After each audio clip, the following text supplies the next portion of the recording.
இந்த விழாவில் நீங்கள் உங்கள் பக்கத்தில் இருப்பவர்கள் என்ன குலத்திலே பிறந்திருக்கிறார்கள் என்று பேதம் பார்க்காமல் அமர்ந்திருக்கிறீர்கள்.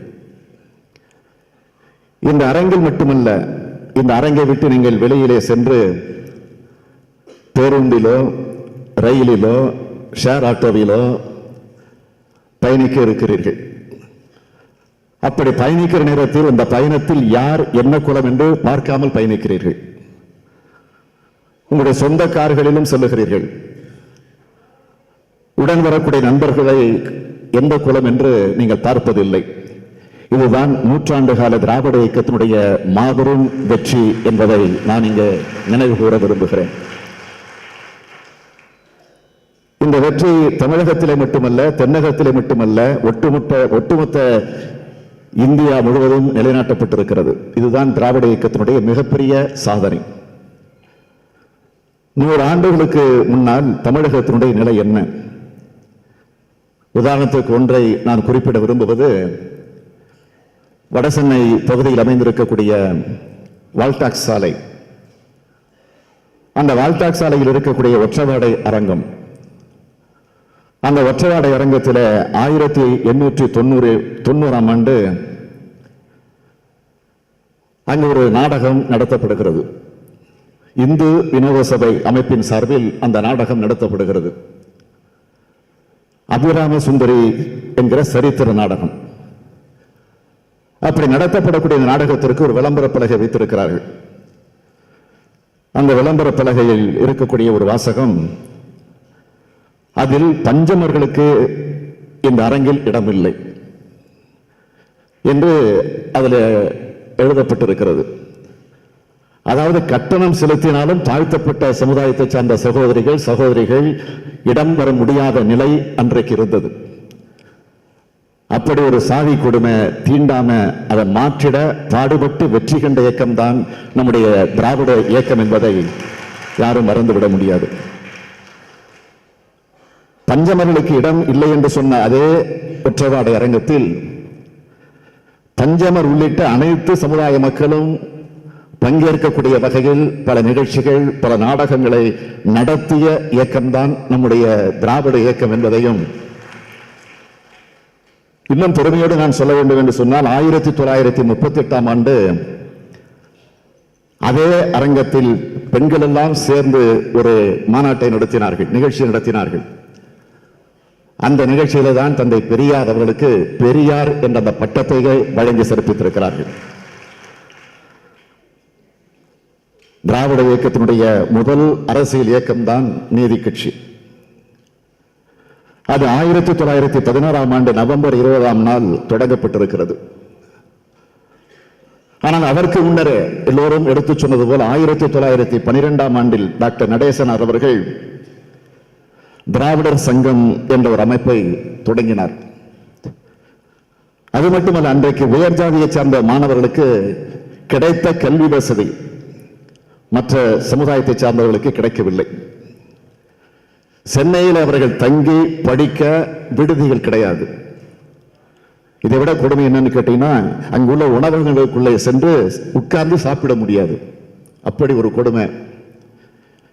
இப்படிப்பட்ட நிலையில் டாக்டர் நடேசனார் அவர்கள் திராவிட மாணவர் விடுதியை தொடங்கி மாணவர்களுக்கு இடமும் உணவும் கிடைக்கக்கூடிய வகையில் வழிவகை செய்து தந்திருக்கிறார்கள். 1920ஆம் ஆண்டில் பிரிட்டிஷ் காலத்தில் இரட்டையாட்சி முறையில் நடைபெற்ற தேர்தலில் நீதி கட்சி வெற்றி பெற்று ஆட்சி அமைத்தது.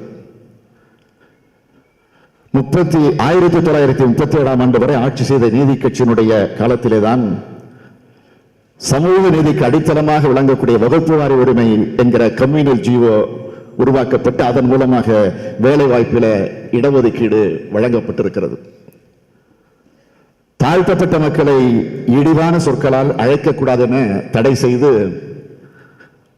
அதற்கு பதிலாக ஆதி திராவிடர் என்ற பெயரை பதிவேட்டில் ஏற்றியது நீதி கட்சிதான் என்பதை நான் இங்கே பதிவு செய்ய விரும்புகிறேன். கடவுளின் பெயரால், வருணாசிரமத்தின் பெயரால் தேவதாசி முறை என்கிற பெண்களை இழிவுபடுத்தக்கூடிய குல வழக்கத்தை ஒழித்ததும் நீதி கட்சிதான். இங்கே எல்லோரும் பெருமையோடு எடுத்து சொன்னது போல பெண்களுக்கு வாக்குரிமை அளிப்பது மட்டுமல்ல, அவர்களுக்கு கல்வி வாய்ப்பை உருவாக்கியதும் நீதி கட்சி தான். மூத்த தலைவரான வெள்ளுடை வேந்தர் தியாகராயர் தான் முதலில் சென்னை மாநகராட்சியின் சார்பில் அந்த மாநகராட்சியினுடைய பள்ளிகளில் இலவச மதிய உணவு திட்டத்தை முதலில் அறிமுகப்படுத்தி இருக்கிறார். கோவில் சொத்துக்களை பாதுகாக்கவும் அனைத்து சமூகத்திற்கும் அங்கு உரிமையை நிலைநாட்டக்கூடிய வகையில் இந்து அறநிலைய சட்டத்தை பனகல் அரசர் தான் நிறைவேற்றி இருக்கிறார்.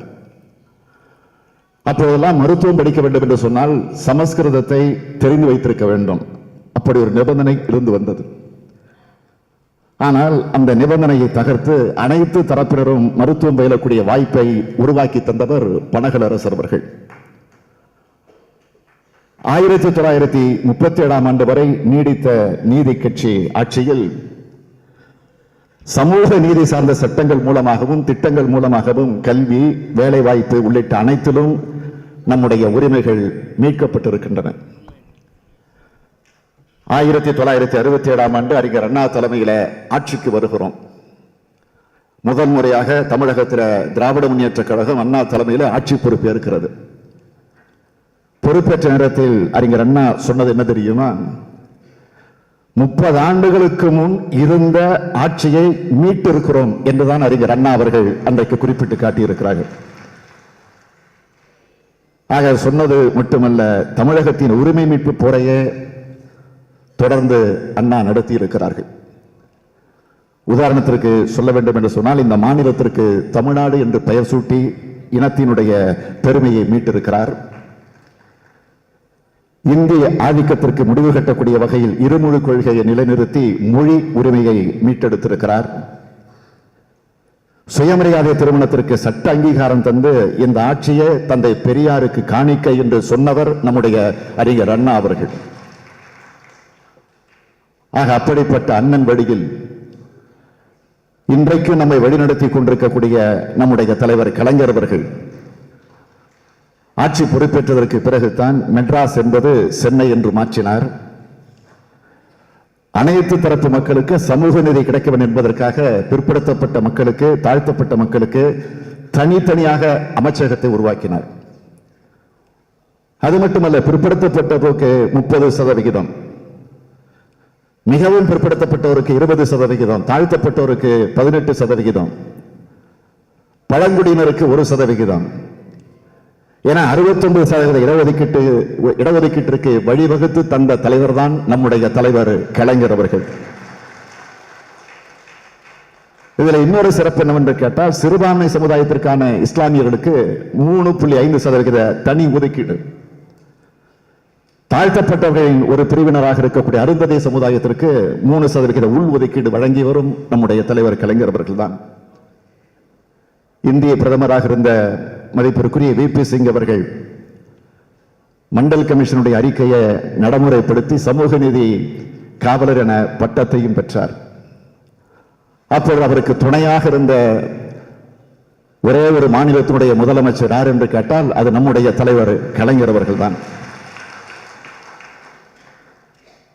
நீதி கட்சியினுடைய ஆட்சியிலே பெண்களுக்கு வாக்குரிமை அளிக்கப்பட்டது என்று சொன்னால், அதை மனதிலே வைத்துக் கொண்டு தந்தை பெரியார் கண்ட கனவை நிறைவேற்ற வேண்டும் என்ற அடிப்படையில் சொத்திலே சம உரிமை பெண்களுக்கு வழங்கப்பட வேண்டும் என்ற சட்டத்தை நிறைவேற்றி தந்தார்கள். அது மட்டுமல்ல, அரசு பணிகளில் பெண்களுக்கு 30% இடஒதுக்கீடு, ஏழை பெண்களுக்கு திருமண உதவி திட்டம், விதவைகளுக்கு மறுமண உதவி திட்டம், மகளிர் பொருளாதார மேம்பாட்டிற்காக மகளிர் சுய உதவிக்குழு என்கிற ஒரு அற்புதமான திட்டம், பெண்கள் அரசியலில் அதிகாரத்தை பெற வேண்டும் என்பதற்காக உள்ளாட்சி அமைப்புகளில் 33% இடஒதுக்கீட்டை முதலில் இந்தியாவிலேயே தமிழ்நாட்டில் தான் தலைவர் கலைஞருடைய ஆட்சி காலத்தில் தான் கொண்டு வரப்பட்டு அதையும் நிறைவேற்றி தந்தார்கள். நீதித்துறையிலும் அதிகார வர்க்கத்திலும் இன்று திராவிட இனத்தவர்கள் இருக்கிறார்கள் சொன்னால், இந்த வளர்ச்சிக்கு வித்திட்டது நம்முடைய திராவிட இயக்கம்தான் என்பதை நான் இங்கே அழுத்தம் திருத்தமாக குறிப்பிடுகிறேன். அண்ணன் துரைமுருகன் எடுத்து சொன்னது போல இங்கு பல டாக்டர்களை பார்க்கிறோம், வழக்கறிஞர்களை பார்க்கிறோம். ஆக இன்றைக்கு வழக்கறிஞர்களாக, டாக்டர்களாக திராவிட சமுதாயத்தில் இருக்கக்கூடிய வரக்கூடிய வாய்ப்பு வந்திருக்கிறது என்று சொன்னால் அதற்கு காரணம் பொது நுழைவுத் தேர்வை ரத்து செய்த காரணம்தான். அந்த பொது நுழைவுத் தேர்வை ரத்து செய்த தலைவர் தான் நம்முடைய தலைவர் கலைஞர் அவர்கள் என்பதையும் நான் இங்கே குறிப்பிட விரும்புகிறேன். அறநிலைய சட்டத்தை நீதி கட்சி கொண்டு வந்தது என்று சொன்னால் அனைத்து சாதியினரும் அர்ச்சகராகலாம் என்கிற அந்த சட்டத்தை தந்தை பெரியார் நெஞ்சிலே தைத்த அந்த முல்லை அதை எடுத்தவர் நம்முடைய தலைவர் கலைஞர் அவர்கள். போக்குவரத்து கழகங்களை அரசுடைமையாக்கியது, தமிழை செம்மொழியாக மாற்றி தந்தது, சேது சமுத்திர திட்டத்தை கொண்டு வந்தது. தமிழகத்தினுடைய வளர்ச்சிக்கும் தமிழுடைய உரிமைக்கும் துணை நிற்பது திமுக தான். மனிதனை எடுக்கக்கூடிய கை ரிக்ஷாக்களை ஒழித்த தலைவர் நம்முடைய தலைவர் கலைஞர் அவர்கள். தொழுநோயாளிகளுக்கு மறுவாழ்வு இல்லங்கள், மூன்றாவது பாலினத்தை சார்ந்த பெண்களுக்கு திருநங்கை என்ற பெயர் சூட்டப்பட்டு அவர்களின் உரிமை பாதுகாக்கப்பட்டது. உடல் உறுப்புக்கு பாதிப்புக்கு ஆளாகி இருக்கக்கூடியவர்களுக்கு மாற்றுத்திறனாளி என்ற ஒரு பெயரை சூட்டி அவர்களுக்கு ஒரு தனி துறையை உருவாக்கி தந்த தலைவரும் நம்முடைய தலைவர் கலைஞர் அவர்கள் தான். குடிசை மாற்று வாரிய திட்டம் இந்தியாவிலேயே முதலில் தமிழகத்திலே தான், கலைஞருடைய ஆட்சி காலத்திலே தான். ஒன்றே குலம் என்ற உணர்வோடு வாழ்ந்திட நாடெங்கும் சமத்துவபுரங்களை தந்தை பெரியார் பெயரிலே அதையும் அமைத்து தந்தவரும் நம்முடைய தலைவர் கலைஞர் அவர்கள் தான். எல்லாவற்றை விட இன்னும் சிறப்பாக சொல்ல வேண்டும் என்று சொன்னால் நம்முடைய இந்திய திருநாட்டிற்கு பல குடியரசு தலைவர்களையும் பிரதமர்களையும் உருவாக்கிய இயக்கம்தான் திராவிட முன்னேற்றக் கழகம். அப்படிப்பட்ட இந்த திராவிட இயக்கத்தை தான் நசுக்கி விடலாம் என்று முயற்சிகளே சிலர் ஈடுபட்டுக் கொண்டிருக்கலாம். இதுவரை அது பலித்ததில்லை, இனிமேலும் அது பலிக்கப் போவதும் இல்லை. எத்தனை அம்புகள் நம்மை நோக்கி பாய்ந்தாலும் திராவிட இயக்கத்தை எவனாலும் தொட்டு கூட பார்க்க முடியாது என்பதை நான் உறுதியோடு தெரிவிக்க விரும்புகிறேன். ஏனென்றால் திராவிட இயக்கம் என்பது அந்த இயக்கத்தினுடைய அடையாளங்களாக விளங்கிக் கொண்டிருப்பது திராவிடர் கழகமும் திராவிட முன்னேற்ற கழகமும். இரண்டும் 1000 காலத்து பயிர், யாரும் எளிதில் அறுவடை செய்துவிட முடியாது.